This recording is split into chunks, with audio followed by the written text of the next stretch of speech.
Hi again, Michelle from Charligal-stock, continuing on with the frequently asked questions that I get from my stock account. Alright, so what are we up to? Where do you come up with your stock ideas?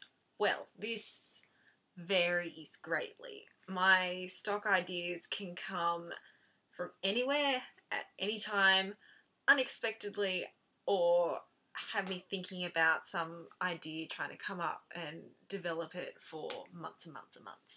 So I find in general a lot of the ideas that I come up with seem to spur from reading. I read a lot. I read a lot of fantasy and a lot of comic books and that sort of a thing, and a lot of the stock that I do seems to be inspired by that sort of a character.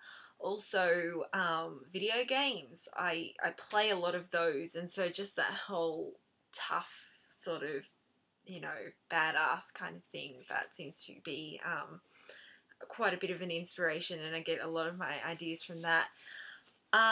Otherwise, my brain is always ticking over. My imagination is sometimes so vast and ridiculous that I am surprised it can even contain itself within my head.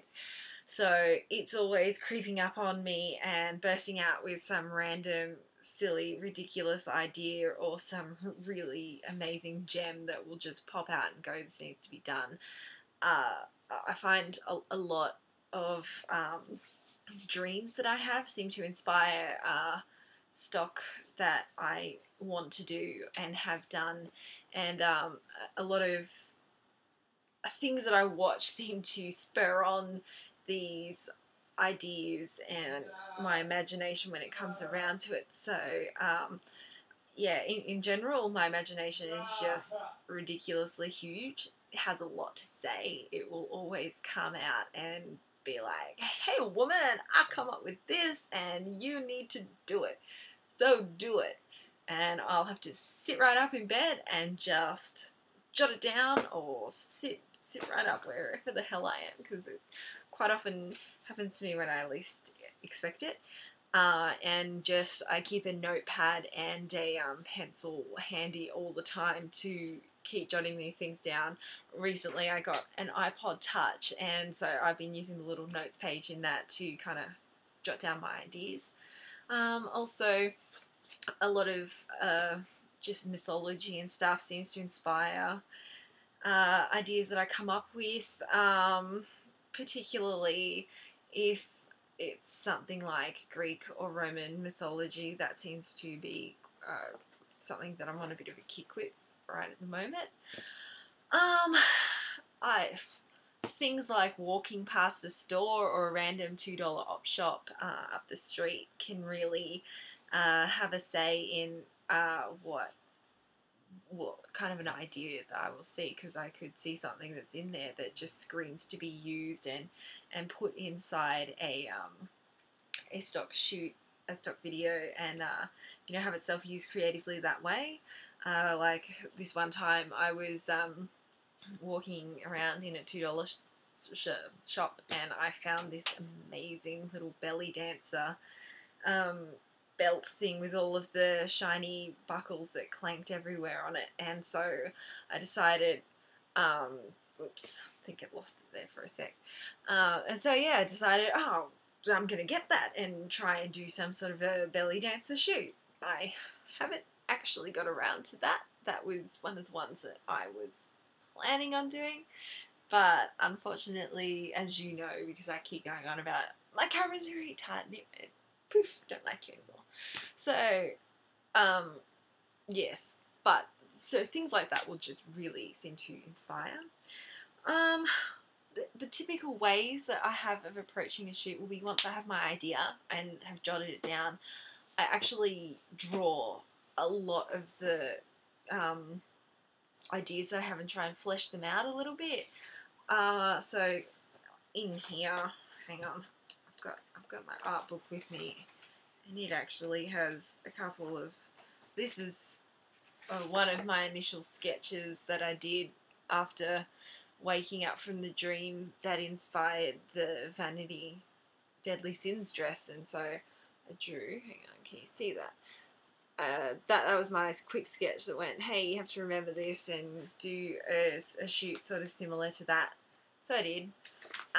So yeah, a lot of my process seems to be come up with the idea, write it down, draw it out, flesh it out, get a good idea of what it's visually going to look like, and then either source the costumes, props and all of that, or make them myself, or see what I have around and go from there.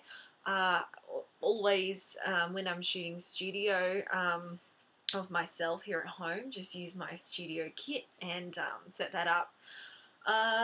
It depends on where I set it up, because sometimes I'll do that here in my room, which is actually quite tiny, and so that's usually a lot of the portrait stuff, or laying down stuff, or crazy angles stock, or occasionally I'll get a chance when no one's using the lounge room and the TV and everything, and set up out there, but for a lot of the full body stuff. But yeah, that's usually how it goes when I am shooting studio of myself. Otherwise, if I'm shooting models, a lot of the time having them over, I get to allocate that time of I'm shooting and I'm going to be shooting here, so, and it's going to be stock, so I need the lounge room and get to do that. Otherwise, go out on location. I don't have any weird little rituals, I don't think. I don't know.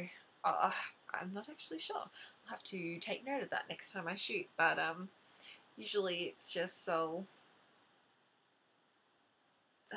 come at it with a really artistic and creative mind, and rather than looking for a pretty and very basic look about an image, I like to come at it from either an interesting composition or an artistic visual sort of approach that I know will translate into art really well.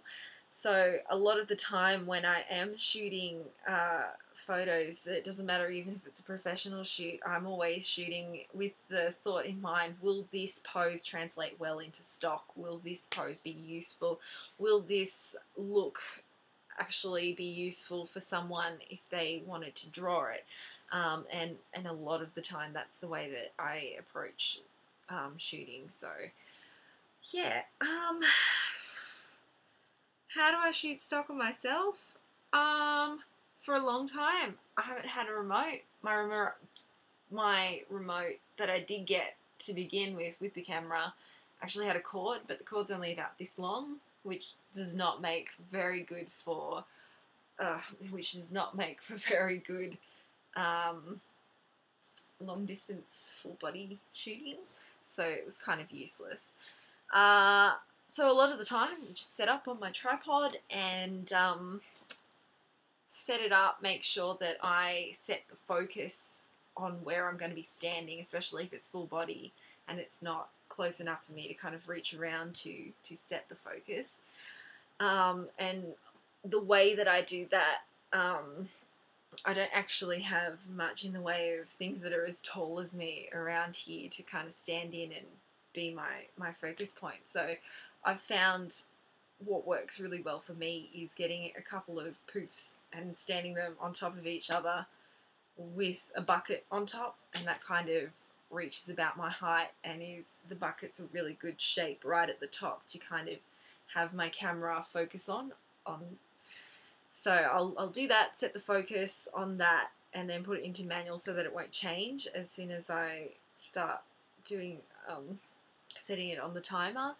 And then yeah, set the timer. I always shoot in manual, so obviously the settings change depending on the lighting that I have. So you know, if you shoot stock, I'm sure you've got your own settings that you use a lot. I always shoot in camera raw, which is when you're shooting in manual, that seems to be the thing that it does. So yeah, set my focus, set the timer, run for it, and pose, and hope I got something good.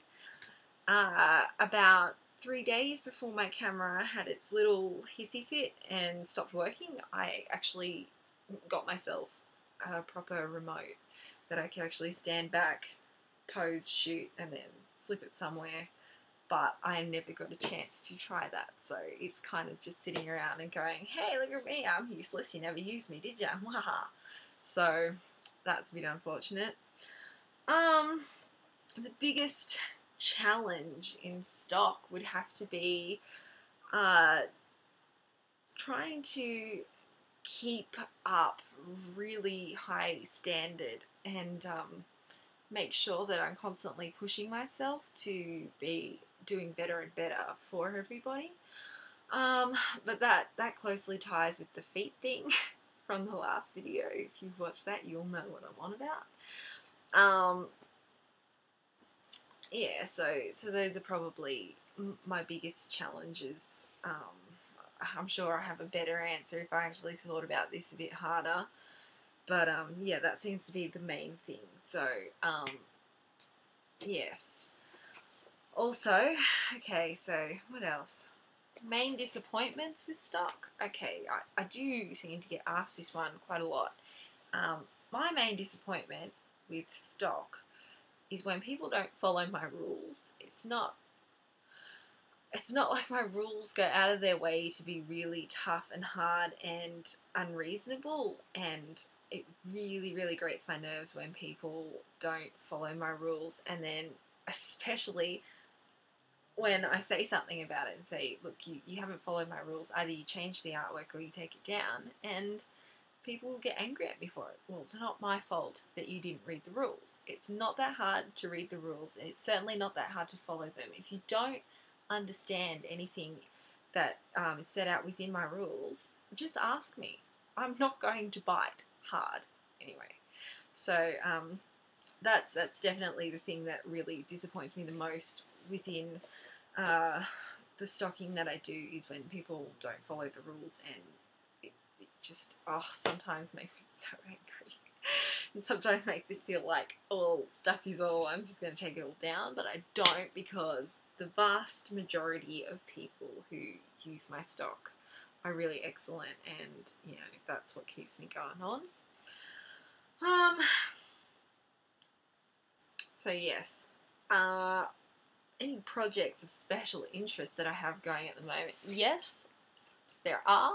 I have quite a few that I am wanting to put in the works, but until my camera is sorted, which hopefully will be soon,